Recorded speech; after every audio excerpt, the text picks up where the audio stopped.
Hey guys, welcome to today's video. Today is another day for new foundations to me, and this is Bare Minerals Complexion Rescue, which is a tinted moisturizer with an SPF of 30. They are saying that it is a gel cream and that it is hydrating, broad spectrum SPF 30. And we'll get into the ingredients after we put this on the face because I am, as usual, fighting the heat. There are 4 shades in this bubble, and I'm going to mix the 2 lightest shades, which are vanilla and natural. So they come in these cute little pods, and I actually use this already. And I kind of like it, you guys. And I thought I would do this because I also did the other Bare Minerals, and I really didn't like it. And I just didn't want to have too much negative because I didn't like a couple of the well, you'll see if you haven't already. Now vanilla is a little bit closer to me than natural, so this feels really nice to the touch, 100%. I'm hoping that I will get a decent mix. This looks pretty decent, and they're saying the finish is natural and the coverage is light, so it's the kind of thing that you would use, you know, when you just want a little something on your face, but you don't want to look makeup-y.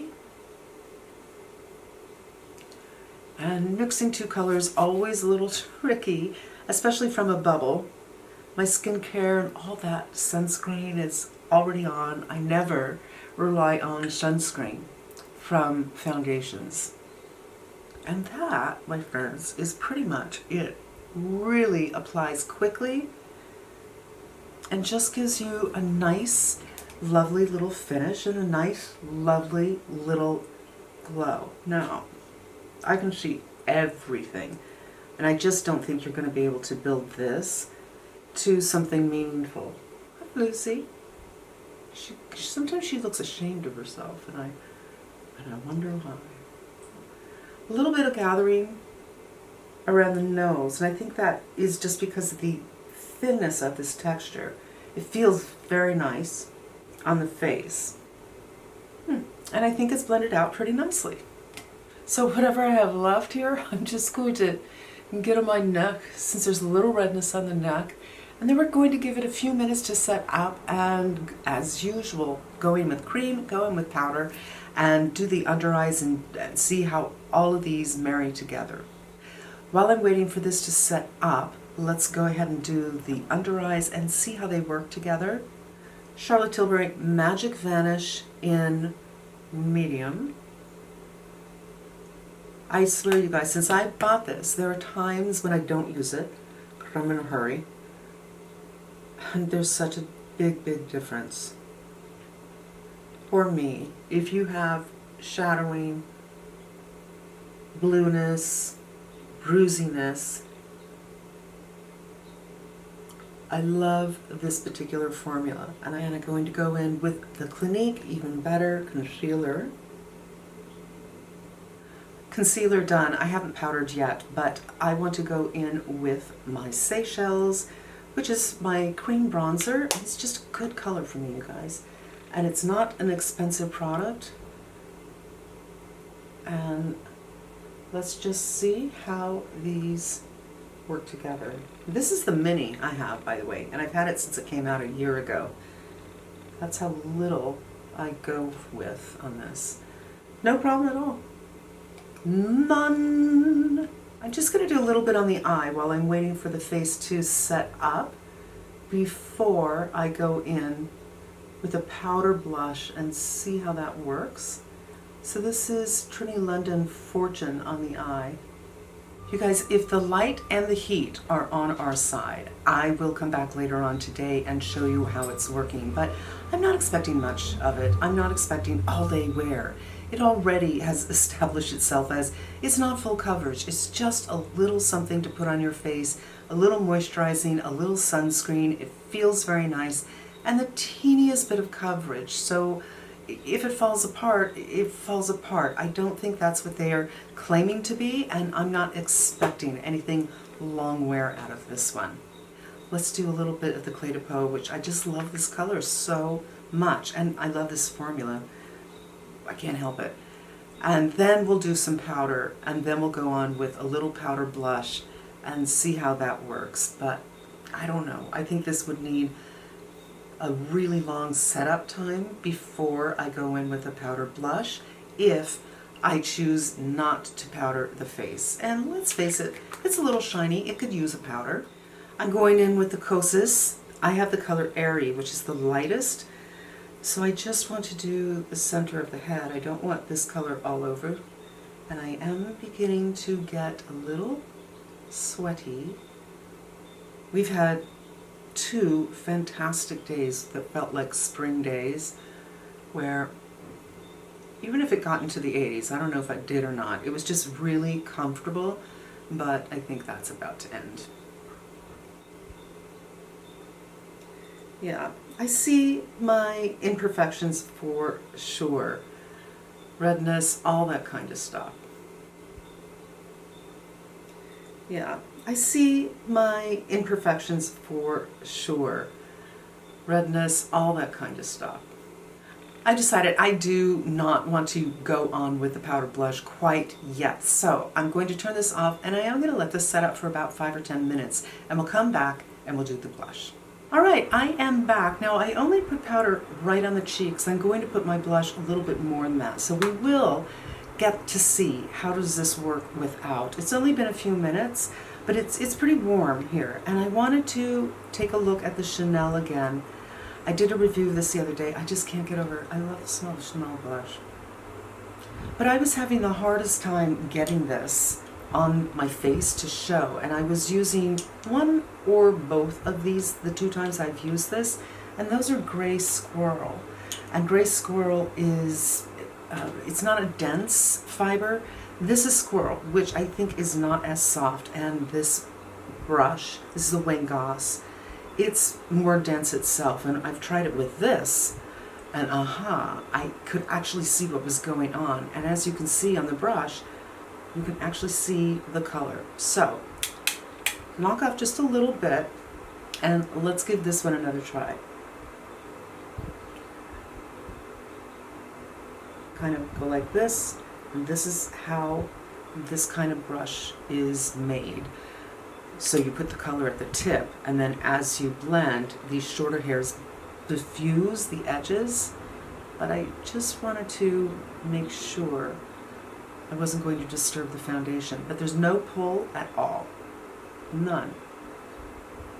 And you can see this does have more pigment than I thought it had initially. So this is just with the Clé de Peau, and this is with the Clé de Peau and the Chanel. And you know what? There is a little bit of pinkness in here. I think it's really appropriate for a very neutral, natural kind of look, which is what we're getting here today. Put a little bit up here.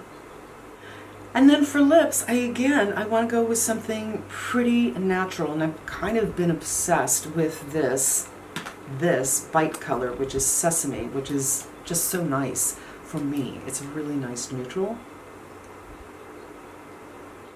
It's a matte, but it feels very, very comfortable. Or you could do something like the Westman Atelier. You could put it on top or have it by itself. If you don't like a matte, but you like the color. And I do think this color is unique. I've never seen anything quite like it. I'm not saying there isn't anything like it, but I haven't seen anything like it.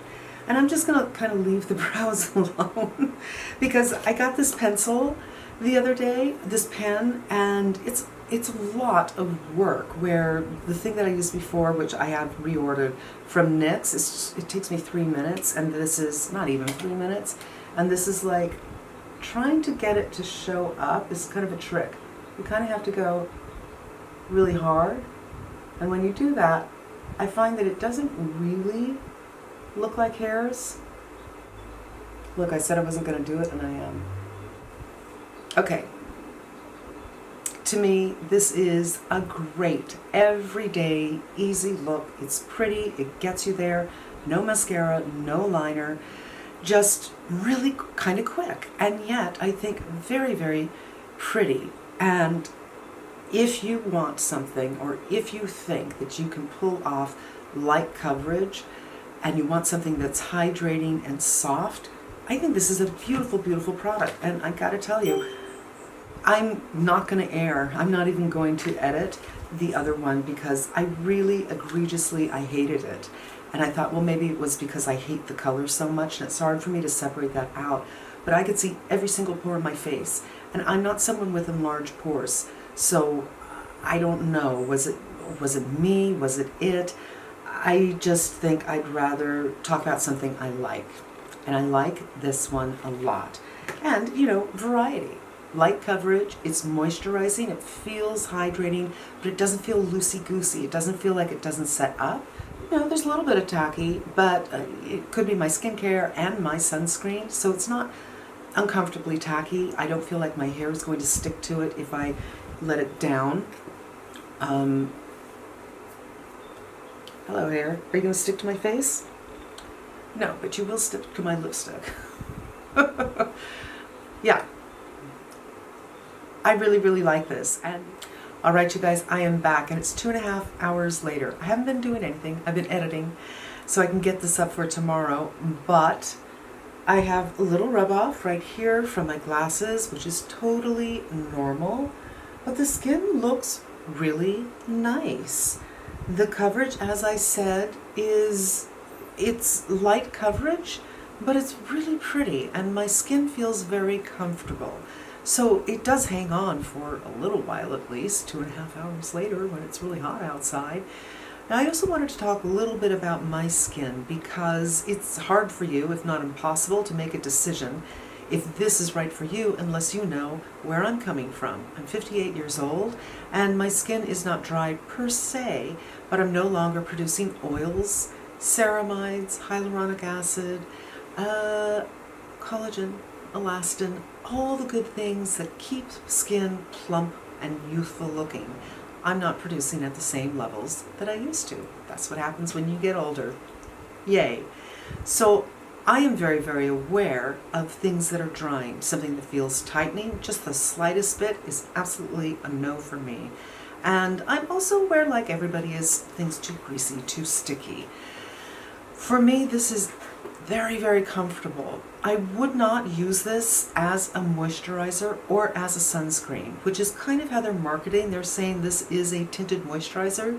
To me, I put it on top of my skincare. If your skin type is similar to mine, it's not going to be enough. If you're oily, it might be just enough, but you still need your own sunscreen to get enough SPF for daily wear. So for me, it's super pretty, it's hanging on great, it feels lovely, it's just a small bit of coverage. Now let's take a look at what they're saying online. A clean, multitasking, tinted moisturizer that combines hydrating skincare benefits with naturally radiant, sheer to light coverage SPF 30. I covered all of those things earlier. Let's go into some of the highlighted ingredients. Are plant-derived squalene. Squalene is a skin identical, energized mineral electrolytes. It's kind of happening right now in some skincare. It's actually very nice for you and helps to retain moisture. And titanium dioxide, 6.2%. I don't see anything in here that I would categorize as nasty, and it doesn't appear to have added fragrance, which is always plus. So that's going to wrap it up for me, you guys. Comfortable, light coverage, daily wear, a little something. If you were like me and you have more that you want to coverage, it's just a little something to even you up. And you know, you'll be able to achieve that and a teeny bit of coverage without looking too makeup-y, which I really like. I think it's very comfortable, and I think the price is reasonable at $33. And that's it, you guys. That is going to wrap up today's video. I want to thank you so much for taking the time to watch the video, and I hope that this series is helpful as always, and I hope you come back again. Until we meet again, be safe and smart, and I'm wishing you good health.